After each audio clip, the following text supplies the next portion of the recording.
This next topic that we're going to get into is solving and graphing and writing polynomials that are bigger than quadratics. So quadratics have a highest power of x of 2.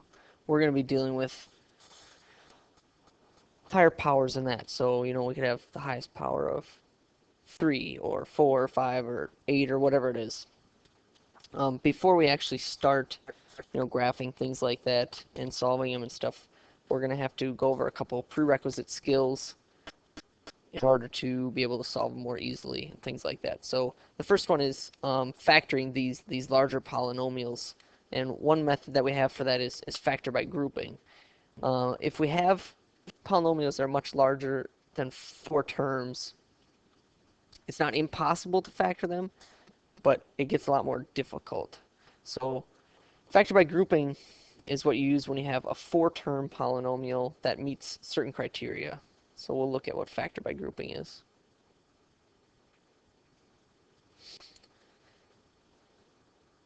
So when we factor by grouping, we do exactly what it sounds like. We're going to group our terms and factor just out of our groups.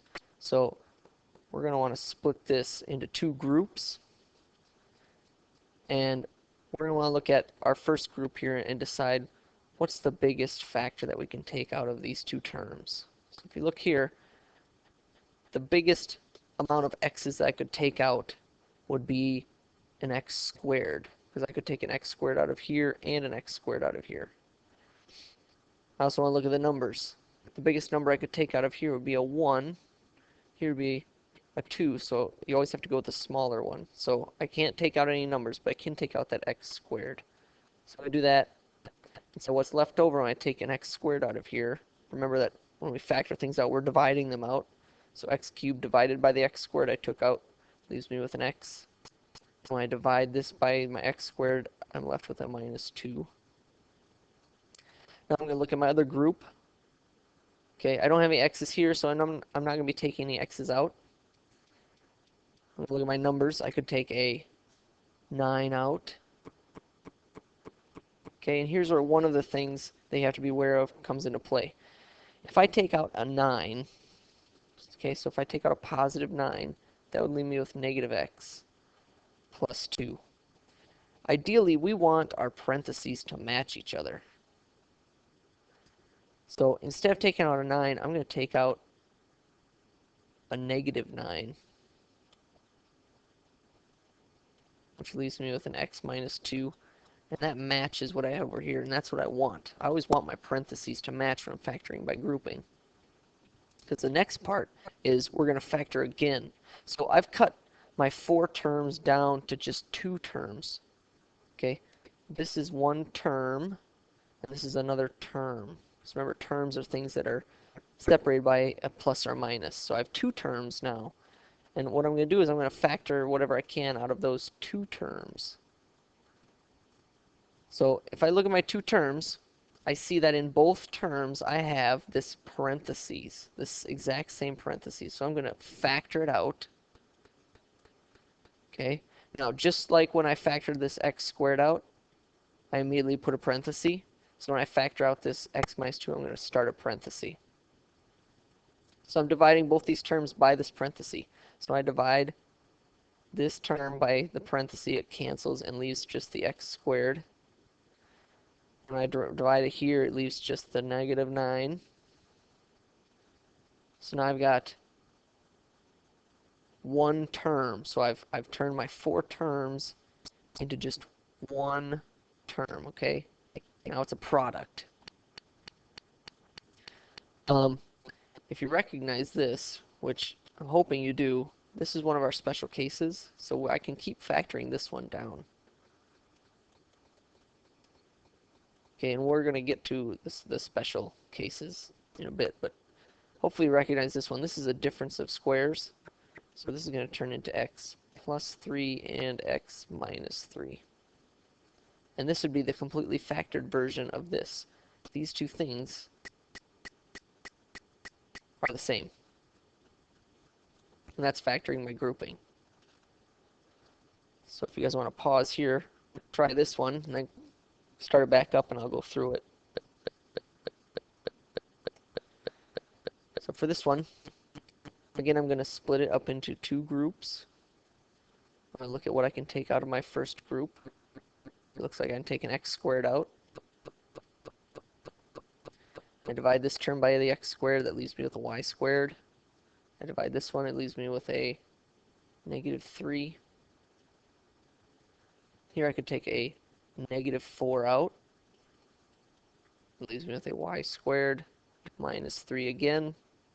So now in my two terms, okay, 1, 2, I have this parenthesis, so I'm going to take it out. Okay, when I divide this by that parenthesis, it leaves me with the x squared. When I divide it here, it leaves me with the minus 4. Again, I've got that same special case here, so I could break this one down again. X plus 2, x minus 2. I could do the same thing here. Even though this isn't a perfect square, I could break this down again if I wanted to. We usually aren't going to do it this way, but just so you're aware of it, you can pretty much always use the binomial or difference of squares as long as you've got to subtract. So what I would do here is I would turn this into y plus the square root of 3 and y minus the square root of 3. So I could do that. We're not going to do that because we don't like to introduce square roots if we don't have to, but just to be aware. So again, over here, I could do the same thing. I could turn this into the square root of x minus the square root of 2 and the square root of x plus the square root of 2. So I could do that. Well, again, we're not going to do that. I just want to make you aware that that is an option. That'll come back when we start talking about conjugate pairs. Okay, so I'll put another one up here. You guys can try this one and then restart it again, and I'll go through it.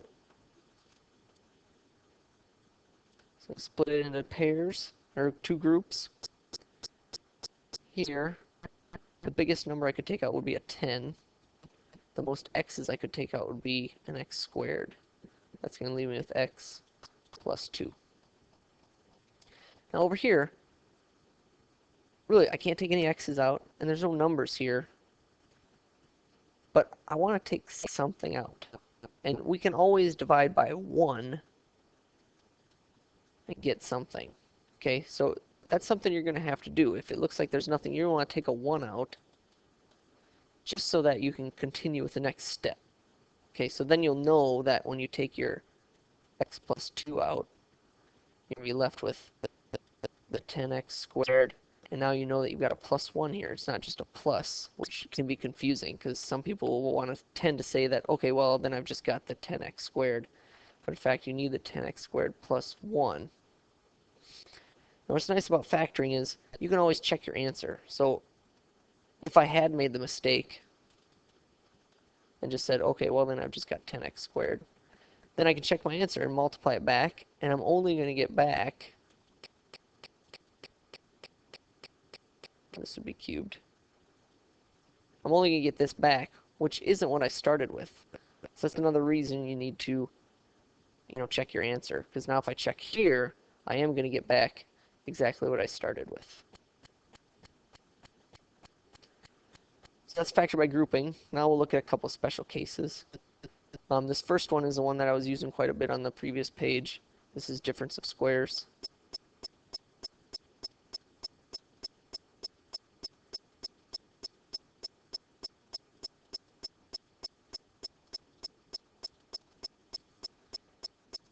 Okay, so if you got something squared minus another thing squared, you split it up. So you're going to square root both these things. Okay, those become your terms inside your parentheses, and then one's a plus and one's a minus. This here is a sum of cubes.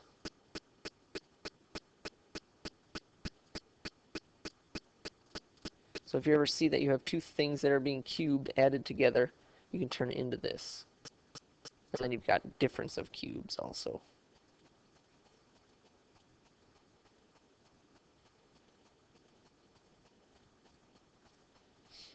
Okay, the only difference here is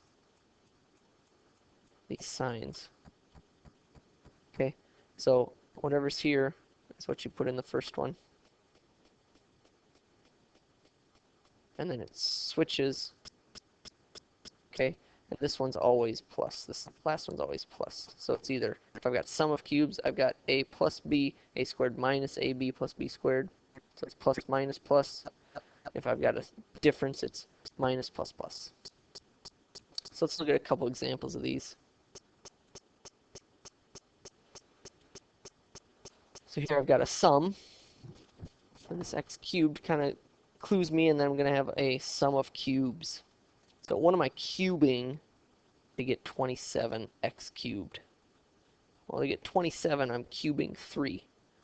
So that means my a is going to be 3x. In order to get 8, that's 2 cubed. So my b is 2. So I'm going to have plus 2.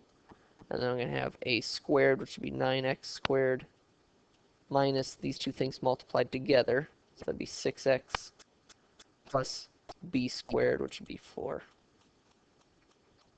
And then I could factor this down maybe. Okay, see if this factors into something else. Because this is a quadratic, so maybe it factors into 2 separate little things. Okay.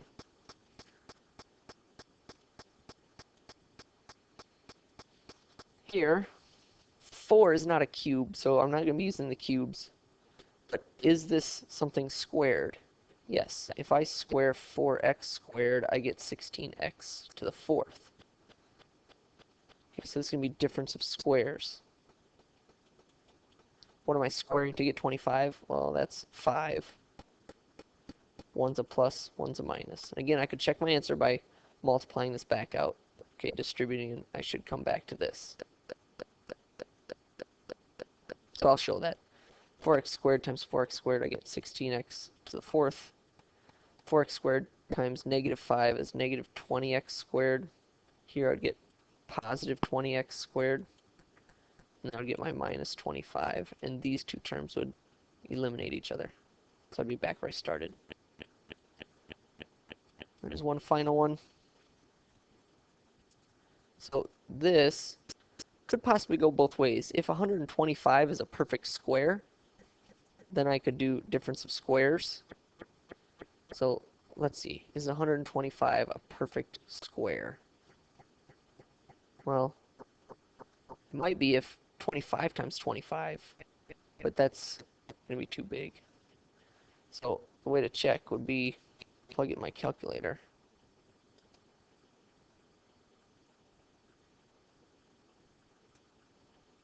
So let's just bring this up.